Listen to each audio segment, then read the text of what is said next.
Hi everyone, welcome back to the Music Roundup. This week we're looking at Trinity Sunday. Trinity Sunday is a sort of pivotal moment in the church year. It's the end of the half of the church year that starts with Advent Sunday that goes through all the different feasts. And now we go into the other half of the church year, which is just measured as Sundays after Trinity. So it's the final big feast in a series of quite a few in close proximity. For that reason, I've started this presentation with an anthem by Orlando Gibbons, who is an English composer, 1583 to 1625, who had links to King's Cambridge, where he was a chorister, and was well known as a composer of choral and instrumental music. And this is a piece that's actually choral and instrumental. The name of the piece is C, the Word is Incarnate. And the theme of it is to take you through a sort of crash course of the church year, from the birth of Christ through to his teachings, crucifixion, resurrection and ascension. And that then results in this climax that says, "The serpent's head bruised, Christ's kingdom exalted." So it's appropriate for Trinity Sunday because it's like a revision of everything that's happened so far. This is in the style of its time. It's a verse anthem, which means that there's a mixture of choruses and moments that are either solos or little duets or several solo voices at once in alternation.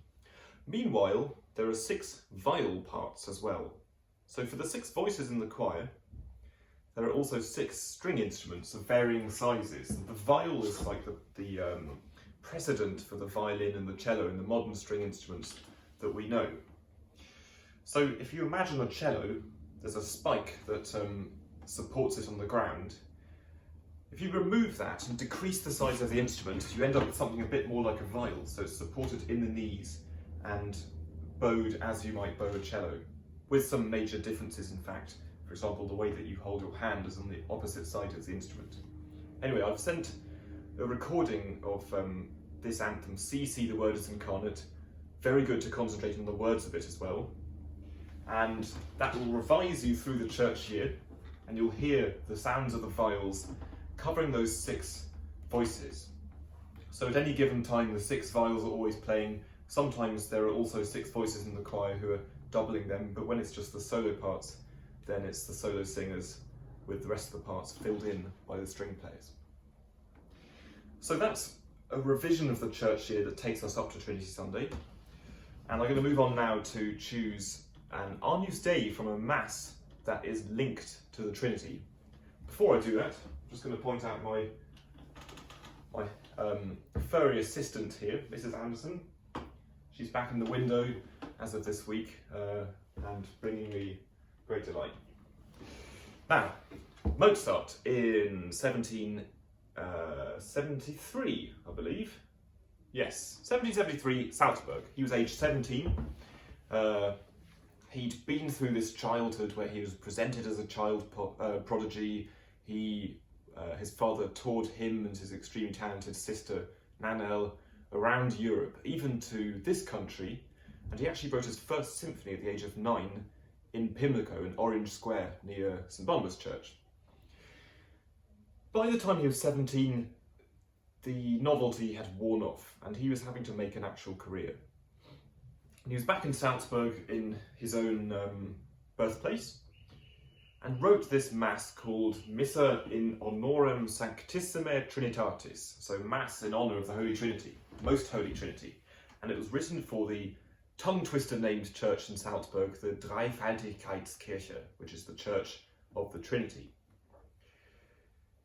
So there's a clear link to Trinity Sunday, but otherwise the Mass musically doesn't have any particularly explicit links to the theme of Trinity. After all, the words of the Mass stay the same whatever the feast is. It's scored in his traditional way for soprano, alto and tenor and bass. Unusually for Mozart Masses, no solos in this particular one. The instrumentation contains 2 violins, 2 oboes and 2 trumpets. So he does a rather unusual piece of scoring that doesn't involve any middle range instruments such as violas. So it's these pairs of 2 high instruments and then timpani, so the kettle drums, and continuo, basso continuo, which is a term meaning the bass section, which consists of a small organ, cello and double bass. Now, this was written in conjunction, or in commission for the Archbishop Hieronymus Colloredo, who actually features in the film Amadeus as the sort of resistance to Mozart. So one of the things about this mass that's distinctive is that it's relatively short, and Mozart was often asked to write quite quick masses. In many cases they were also spirited in a way that was inappropriate. You'd have these very happy Kyries and Agnus Deis. And some of the church elders were not really fans of that style. They didn't think that it was particularly appropriate for the gravity of the words that was being said. Nevertheless, Mozart wrote this mass, and later on in his career, when it came to 1781, he fell out completely with the Archbishop Colloredo, and he wrote in his diary that, or in a letter I think, he said, "He throws me out of the room and gives me a kick up the backside." And this is a famous moment in Mozart's life when he was booted out. So it showed the rather human element of being, of going from being considered a child prodigy to actually having to be a professional musician and honour the people who were paying him to do his work. And apparently one of the things that made the Archbishop object to Mozart's behaviour was the fact that he took leave a little bit too often. This is the thing that's happened to a lot of composers in the past. It happened to Bach as well. He was thrown in prison for outstaying his holiday. And it happens to many non-famous musicians right up to this day. So it's refreshing as a musician to see Mozart running into similar sorts of problems that you might experience these days. Then finally I thought, what better celebration of the Trinity than the Te Deum by Howells? Herbert Howells was an instrumental composer, as in literally wrote instrumental music for much of his life, and in fact he was known mainly for that. These days he's known almost exclusively as a composer of choral music, which was never his intention. But when the Second World War rolled around, things changed a bit. He took up a job filling in as the director of music and organist at St John's College, Cambridge. So during the war he was in Cambridge working with a choir. And in 1941 he went down the road for tea at King's College with the Dean, Eric Milner White, who is well known and remembered to this day as the man who set up the Festival of Nine Lessons and Carols at Christmas. And at this tea was Boris Ord, who was director of music at King's, Patrick Hadley, director of music of Gonville Keyes College down the road, and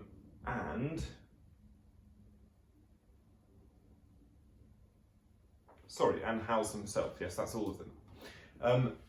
And they bet him the sum of 1 guinea that he couldn't write a canticle for King's Choir at that time, which seems a very strange bet because all it does is provoke somebody into writing a piece, and that's exactly what he did. So he set the Te Deum, which is the canticle for matins, this big hymn of praise. And I don't know how quickly he wrote it, but suddenly he produced perhaps the defining piece of music for the English choral tradition. I had a friend who wrote to me recently and asked if I could recommend him some choral music, and I thought there's no better place to start than this. And from that emerged then the Jubilate, Magnificat Nocte Mittis for Kings, the Collegium Regale, which is something we've sung at St Saviour's. And the success and just glorious sound and wonderful feeling of singing these pieces of music by him led to many, many commissions in the years that followed. He wrote the Magnificat Nocte Mittis for Gloucester Cathedral, St Paul's Cathedral, these very well-known settings now. And that's how Howells became a well-known composer of choral music. So I thought you might like to listen to this recording of the Howells Te Deum, which is an iconic piece of its style that set a precedent for a new chapter in Anglican choral music. Finally, as an organ voluntary, I've chosen some Bach because Bach often uses religious symbolism in his music, particularly using the theme of the Trinity. And he wrote a large, you could always describe it as a liturgy for organ, which is a volume of music called the Klavierübung Part Number 3, beginning with a grand prelude and then going through all these different hymn tunes throughout the church year and throughout parts of the service. And it ends with a magnificent fugue, perhaps even Bach's best fugue. It's in 3 sections, so we can see straight away that there's a possible Trinity theme, beginning with this.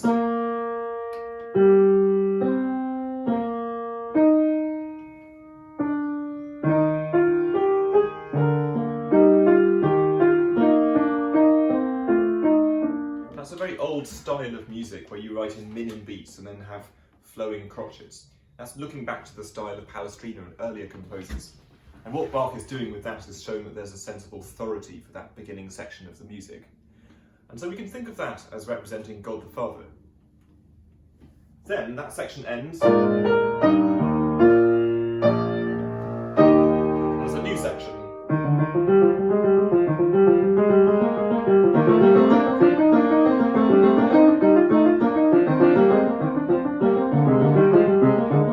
That's a rushing wind, so that's like the Holy Spirit.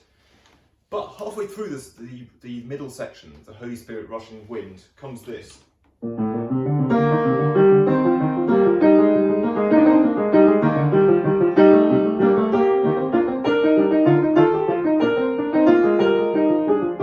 What that is the beginning theme of God being juxtaposed alongside the Holy Spirit theme. So that's showing a symbolism of where the Holy Spirit is derived from and that they match. Then, in the final section, now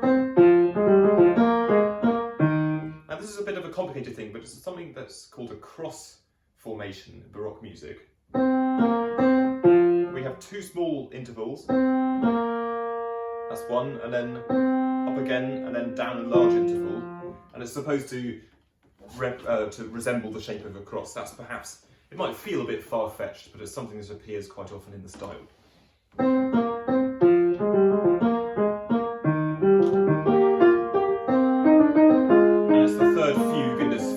Up of 3 fugues, and as you might guess, there's the theme of God reappears. Not the theme of the Holy Spirit though, because this all then starts to depend on how exactly you believe the Trinity works, and that's a controversial topic. But at the very end of this fugue, there's the most glorious finish. It goes like this. Starting high and working down.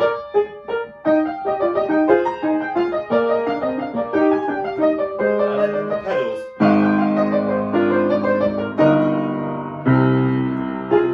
So the God theme is down at the bottom again. Bring it to a close.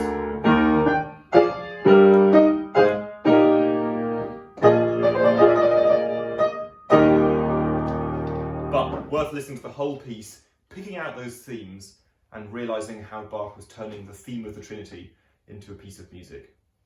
Let me know what you think of the music I've chosen, whether you can hear the things that I'm talking about. I'll put some links in the description below, and also they'll be up there in the video as cards. And if you want to drop me an email, then I've put my email address in the description as well. Thanks for listening, and tune in again next week.